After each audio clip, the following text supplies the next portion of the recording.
Hi, everybody. This segment is going to be a really fun conversation between two great thinkers of and performers of Beethoven's work. It's a conversation about whether Beethoven is a classical or romantic composer. The conversation is between Hyperion Knight, concert pianist, and Fred Haight, musicologist. Enjoy. Hello, Hyperion, old friend. How are you? Hello, Fred. It's a pleasure to be here to celebrate our hero's 250th birthday. I'm looking forward to our discussion today. Hyperion has some very definite ideas on works of Beethoven that we're going to hear, and then I'm going to chime in with my 2 cents worth afterwards. I'd like to start by talking about what is actually one of my favorite subjects, which is Beethoven a classical composer or a romantic composer?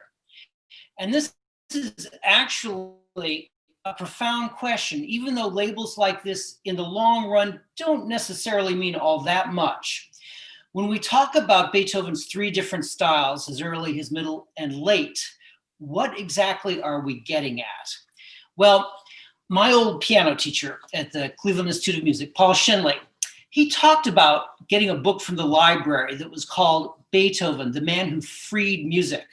And he said, as he looked at it, he wondered, what does it mean to free music? What was he freeing music from exactly? And Paul Shinley came to the conclusion that what they meant was he was freeing music from words. Now, that's an interesting idea, because what it means is that before Beethoven, for true drama in the great oratorios and masses of Bach and the Messiah of Handel and the splendid operas of Mozart, if you wanted real drama, you were actually relying on words, on a text. And then with Beethoven, who could only muster the energy to write one opera, it wasn't necessary anymore. For some reason, he was now able to convey a complete drama in music alone. It had meaning to us, perhaps not literal meaning, but very real meaning. Now, how did this come about? To begin with, in the Baroque era, they had something called the doctrine of affections, which more or less meant that each key had a certain mood associated with it, and that a piece in that key needed more or less to stay in that mood. So even in Bach's greatest works of genius, you still find there's a certain homogeneity in them. They stay in one key and one mood. You go from C major to C minor, and then C sharp.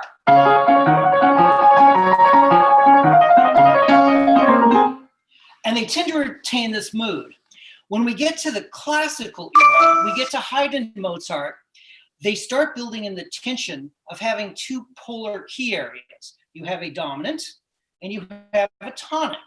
Of course, in the major keys, usually that dominant was literally the dominant. In C major, it would be 5 notes above the fifth.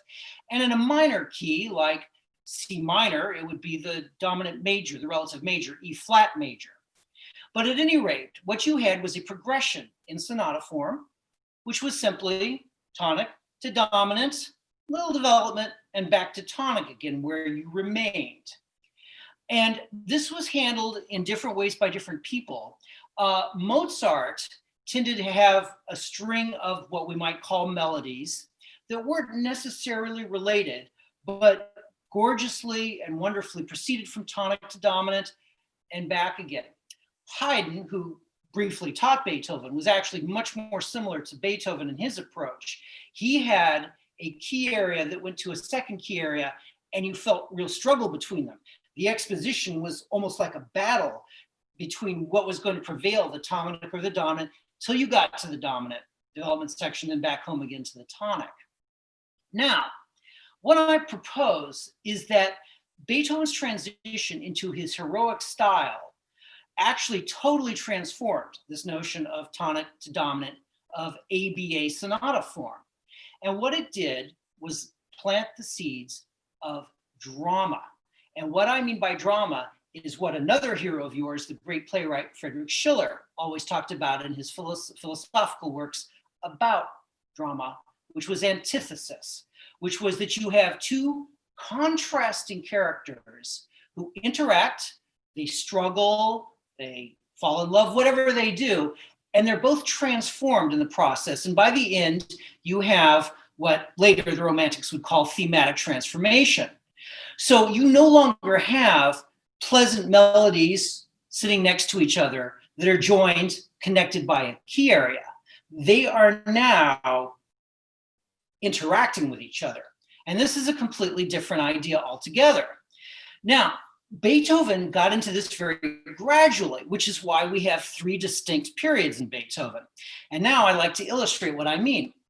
In the first great, let's call it famous Beethoven sonata, the Pathetique, Beethoven has an incredible amount of drama, but it's not romantic drama, it's classical drama. Because the fantastic opening, dramatic Pathetique open, that's really a French military overture,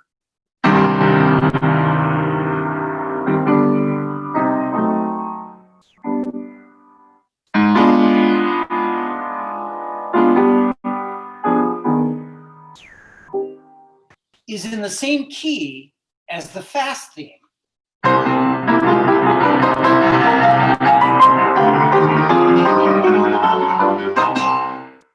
So they really stand next to each other. They aren't interacting. And indeed, when you get to the development section, again, they just come one after the other.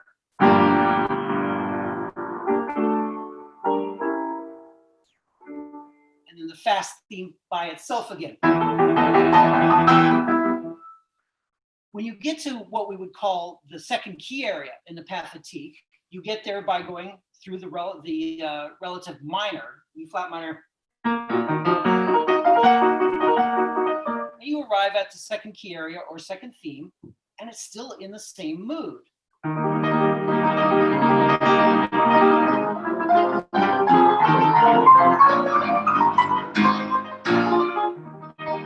It may be major, but it's still the same agitated Pathetique tone.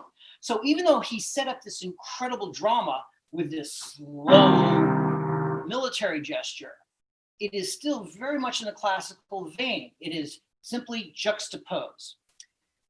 Next, we get to the Moonlight Sonata. Now this one, of course, gives a feeling that we really think of as romantic.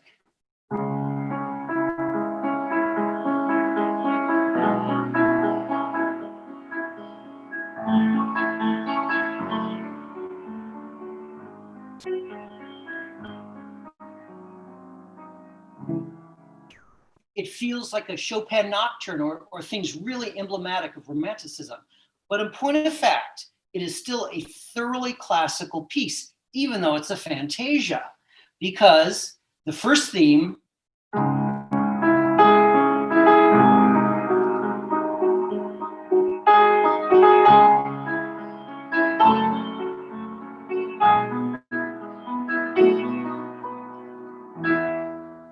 takes you to the second key area, and then what you find is the mood is exactly the same in the second key area.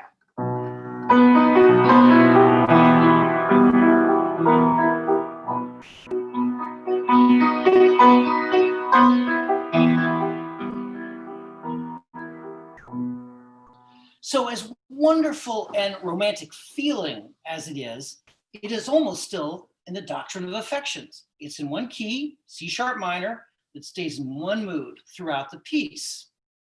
So at this point, before Beethoven really lost his hearing and we had the cry for help, the Heiligenstadt Testament, and his transformation into the heroic man that we think of as both a human hero and an artistic hero, he is still creating drama in the classical style, very much music that could have been written by Mozart or Haydn. Now, of course, he does lose his hearing and miraculously becomes even greater. And in the process, he turns his music, his sonata form, into something almost twice as long as it previously was. And he gives us drama in music, characters interacting the way Schiller would have discussed. Antithesis. How does he do this? Well, he does it by making the second key area its own personality. This happens in all the symphonies, starting with the Eroica, and it happens in the piano works, starting with the Waldstein Sonata. In the Waldstein, we have the typical Allegro con brio theme in C major.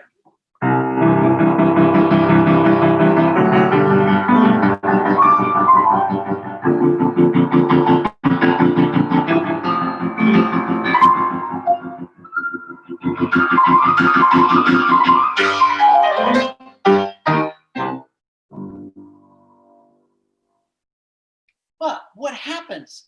We go into the second key area, we get to the dominant, which turns out to be 5 of 5 of the 5 of 3 of the relative major, and this is what the second key area sounds like.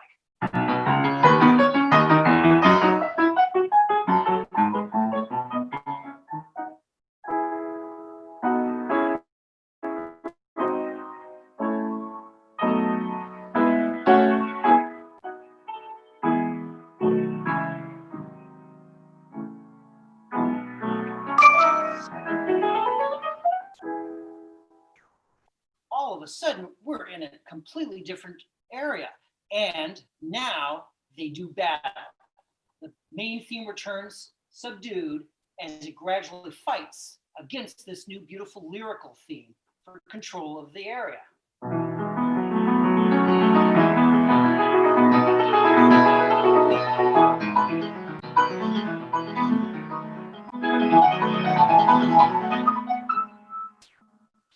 And now you've got real drama, so that by the end, they're literally fighting with each other.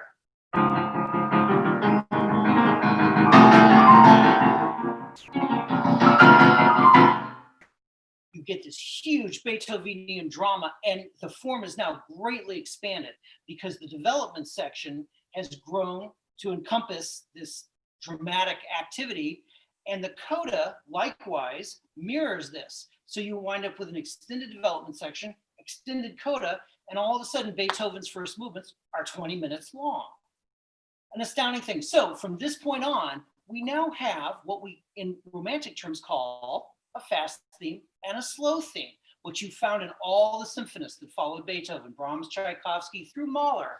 You would find a real struggle between two completely different moods within the same piece. In the Appassionata Sonata, you have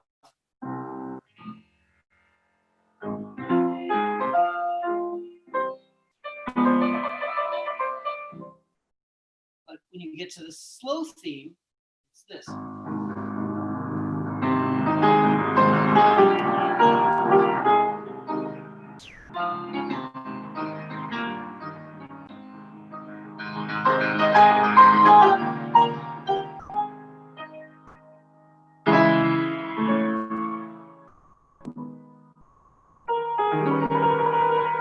And then, of course, all pandemonium breaks loose. So this is now a real musical drama. Same thing, the Emperor Piano Concerto.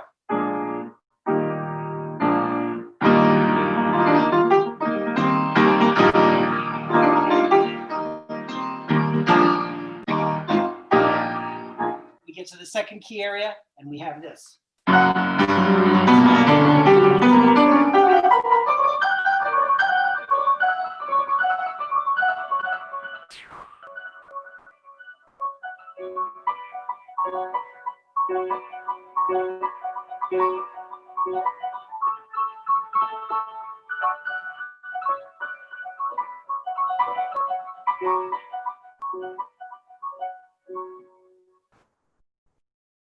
Now, Beethoven would still play with the earlier form, even in his late style, this most magnificent philosophical endgame he had in his third style. In your favorite piano sonata, Opus 111, he returns to a style very much like the Pathétique, with an introduction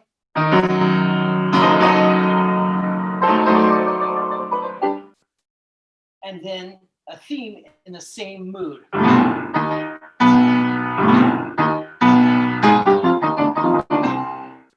But nonetheless, the style has now been transformed permanently.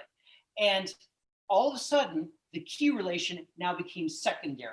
what was important was the contrasting characters that created a drama that interacted, that grew, just like people in a play.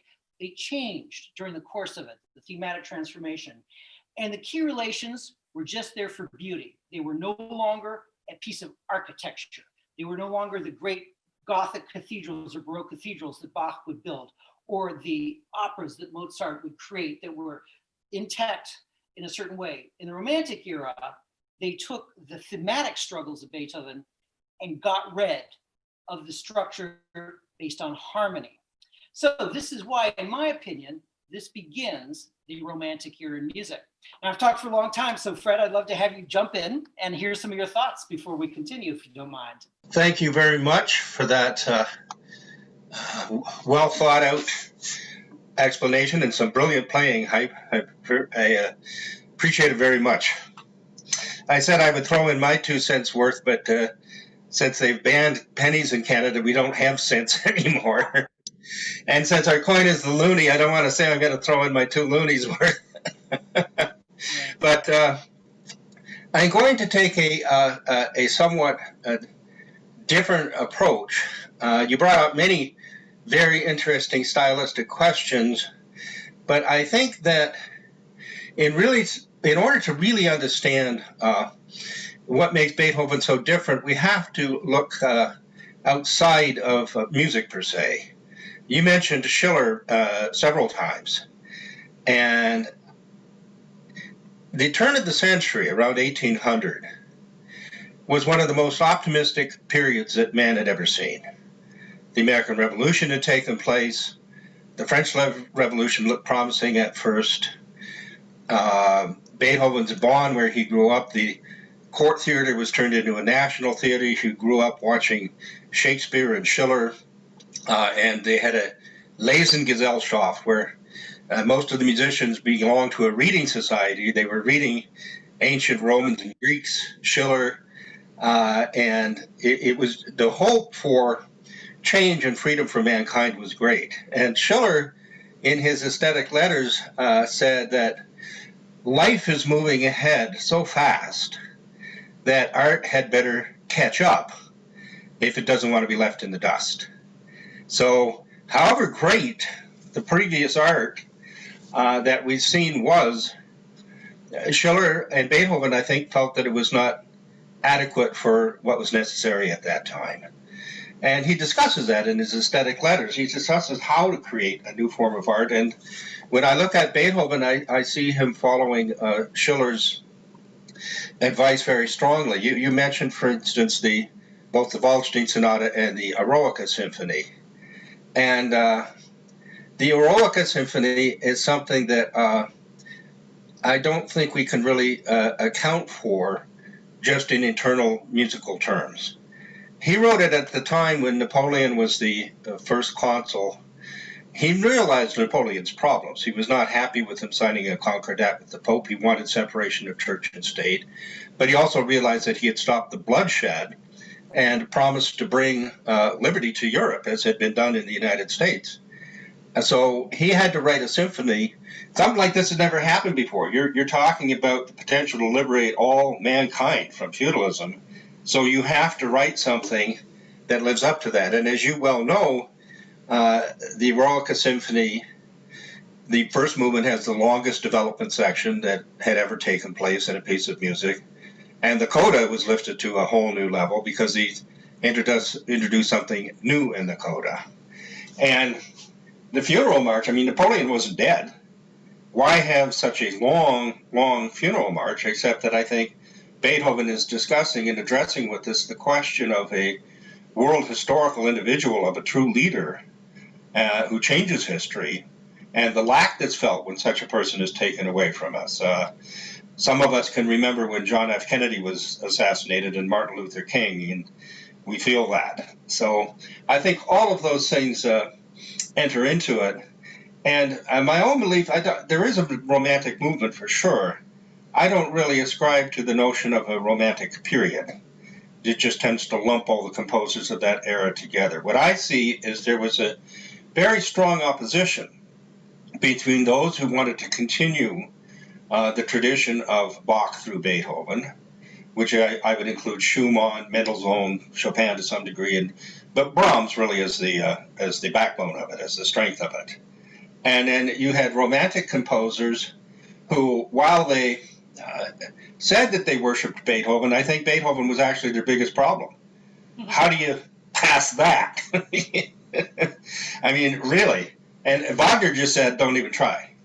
He said, you can't do it. You can't. There's no use writing a sonata or a symphony anymore because Beethoven said all there is to say, and the future lies in music drama. But I think someone like Brahms in particular, Brahms, even more than Bach, studied all previous music. He actually edited the complete works of Couperin because he thought there was something valued there. He studied Renaissance music. He owned many, many scores, I think thousands of them, because he saw himself as having to forward that. And even though Mozart and Beethoven had revived the fugue from their study of Bach, when Mozart studied Bach at the Salon of Baron von Swieten in 1782, J.S. Bach had pretty much been swept off the stage, and fugal writing was just out of favor. As you know, you had a style that was much more like what you said in the, I forget the term that you used, but the stylistic, a simple melody and accompaniment. You know, that was what, so Mozart brought the fugue back powerfully. Beethoven took it even further with his double fugal writing. But one of the things that Brahms did was I think he felt that the importance of the Passacaglia had been lost. And because no one, not even Bach or Mozart, Beethoven or Mozart, had written a Passacaglia in recent times. The last was Bach. So he wrote two of them. He turned the end of his Haydn variations into a Passacaglia based on 10 notes. And then he took a theme, a chaconne from Bach. And now you have to tell me if you can hear this.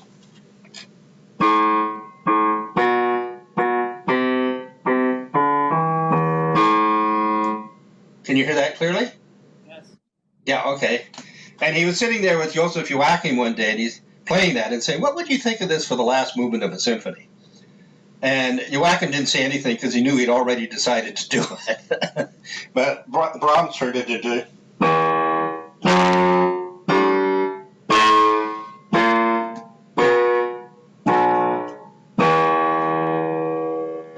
And I think that whereas the Romantic composers had a lot of license, they were just free with new forms or no forms at all to just go all over the place. Brahms took a lot of interest in rigor, and he thought that things like theme and variations, Passacaglia, the things that restrict you the most, the things that put the most restrictions on you, are actually the things. If you can generate freedom and beauty out of that, then that's something beautiful. He thought that rigor was necessary for young composers because he saw stuff going off all over the place without any real structure to it.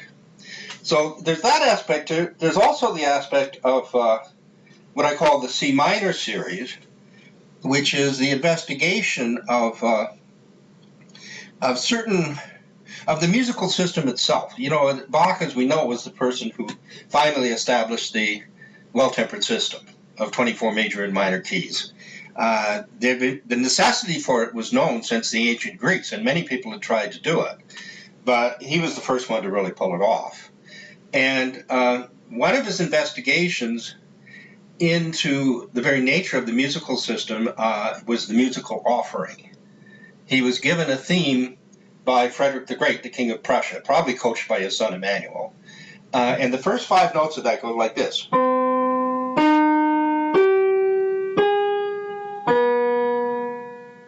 Then it has a chromatic scale following. But that brings up several questions. You have a minor triad. You have a half tone above the 5th and a half tone beneath the tonic. Bach had used that before.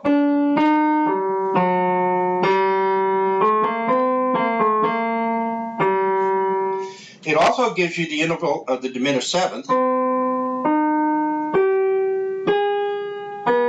A flat to B, and if you fill in the notes between, you have a diminished 7th chord. And it's too much to go into here, but there's really only 3 of them possible. You do,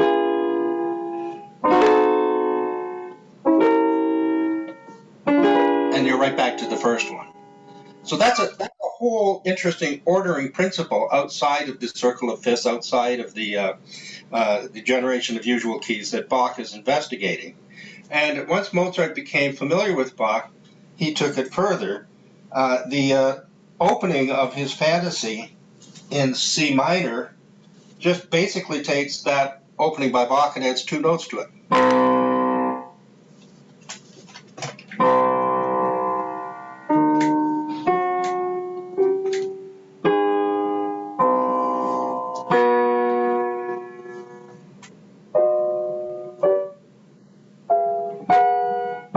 That's right.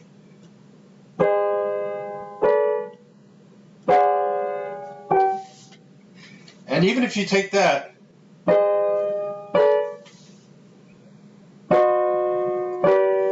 I hope Jose can edit all my mistakes out. Does that remind you of anything? How about you played it?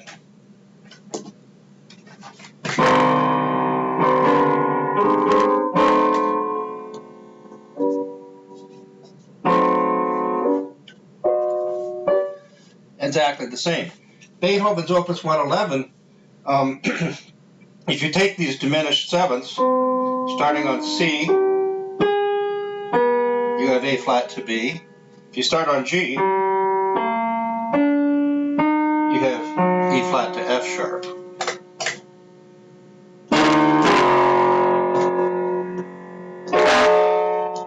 Which is the way that Beethoven starts Opus 111. It's not a theme, it's not in a key.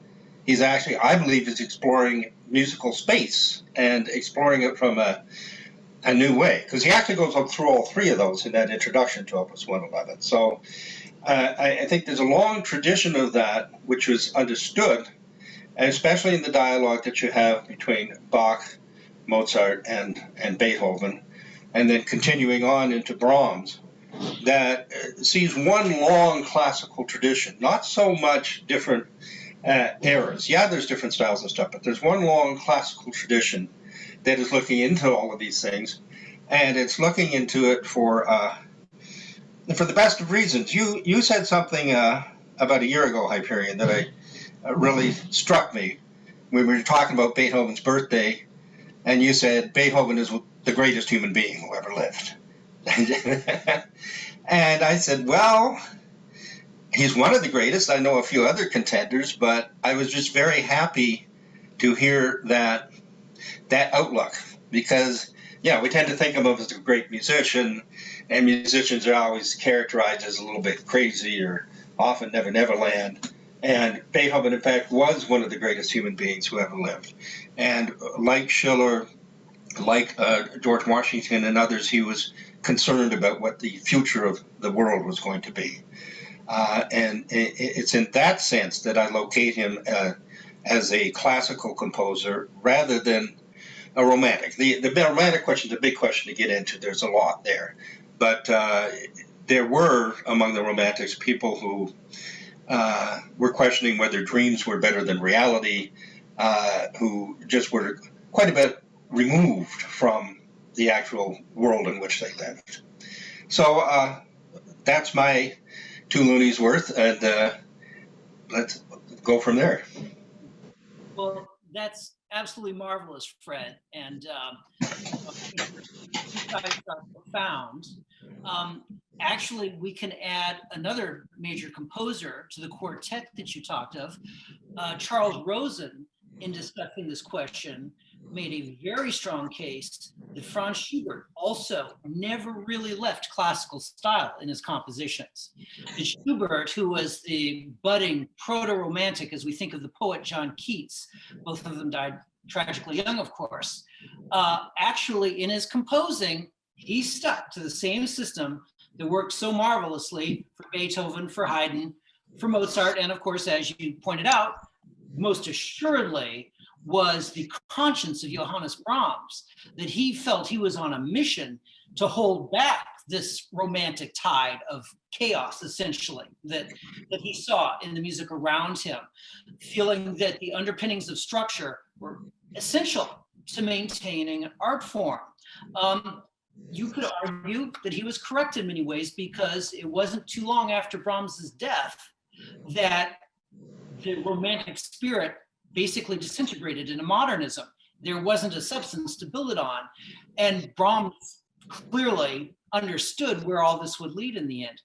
Having said that, however, I like very much your analogy to the C minor introduction, particularly the C minor fantasy of Mozart, because not only did the other guys use it, a great composer from Poland used it as well.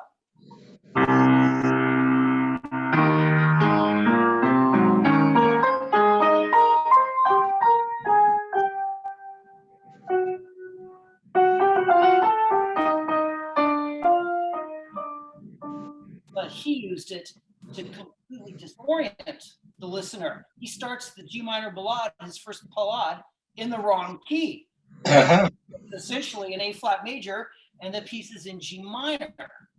And this is what the inspired romantics like Chopin and Tchaikovsky were able to do with this.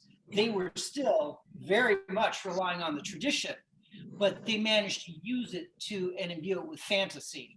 And they did that to a large extent by breaking away from the tonal connection. Sure, I'm going to start in A flat, the piece with a dramatic introduction borrowed from Mozart, but this is actually a forgotten waltz in G minor.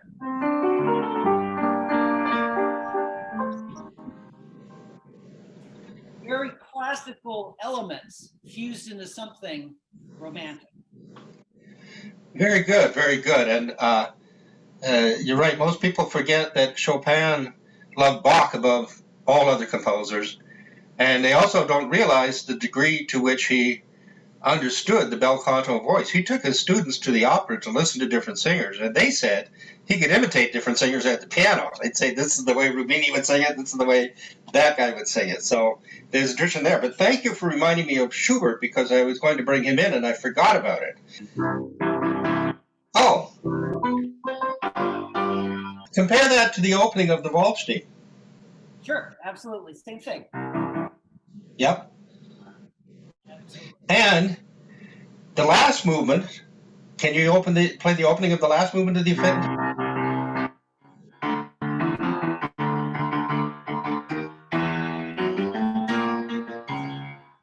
And that's that Bach. And it's one of the few examples of Schubert's writing. So here he is taking his study of Bach and Beethoven, and he also has a very youthful 17-year-old improvisation on Mozart's C minor fantasy. It's called an improvisation on the themes of Mozart, and he takes all the themes from the C minor fantasy. But also, in terms of what you're talking about in terms of keys, I think he also takes up on what you're saying in Beethoven, moving to E major in the Waldstein, because there's a phenomenon, again, the musical geometry. If you take a major third, C to E, why don't you play it with me? Okay. Then E to G sharp, or A flat, and then A flat to C. So you're right back to C. So the major third actually divides the octave into three parts. The first movement of the Wander Fantasy is in C minor. The second movement is in C sharp minor, E major. The third is, I think, A flat, and the fourth C. So Schubert is also picking up on Beethoven on that score, I believe, and following what he's doing in the Waldstein. So I'm very glad that you brought up Schubert, because I would have hated to have left him out of it. Well, this is all wonderful and insightful, Fred. How could we, of course, forget Franz Schubert? Knowing his life story just makes you weep. But what a genius.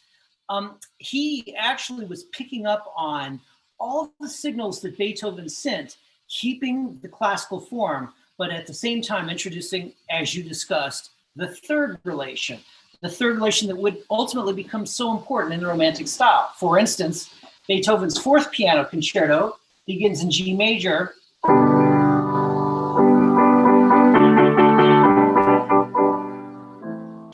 orchestra enters, it comes in a third higher, B major.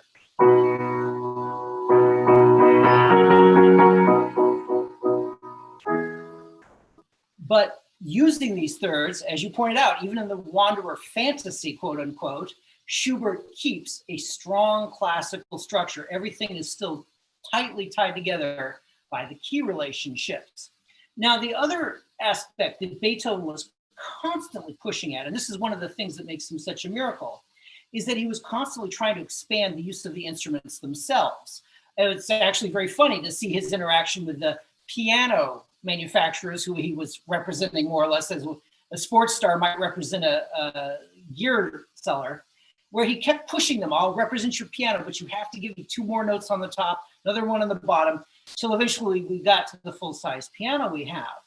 And as he got there, and as he got into the Waldstein and the Appassionata, he realized this meant that all the instruments, the orchestra, very particularly, where, as you know, in the Fifth Symphony, he introduced trombones in the last movement, and the incredible use of French horns in the Seventh Symphony.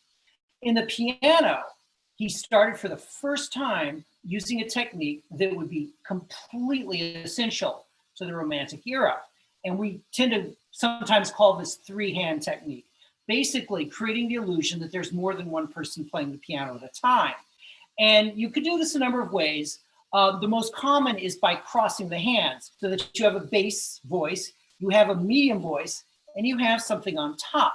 For instance, Liszt's marvelous piece, Un Sospiro, a sigh, uses this 3-hand technique to create this illusion.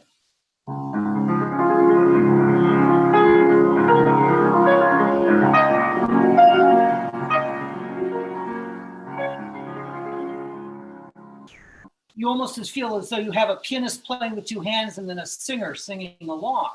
And Beethoven begins this in the last movement of the Waldstein Sonata. For the first time, we get the 3-hand technique to create this illusion.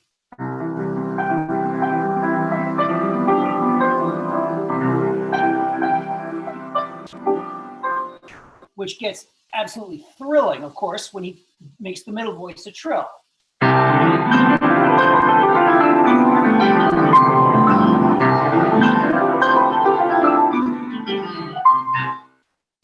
And then he does the same thing in the last movement of the Appassionata, just as thrilling.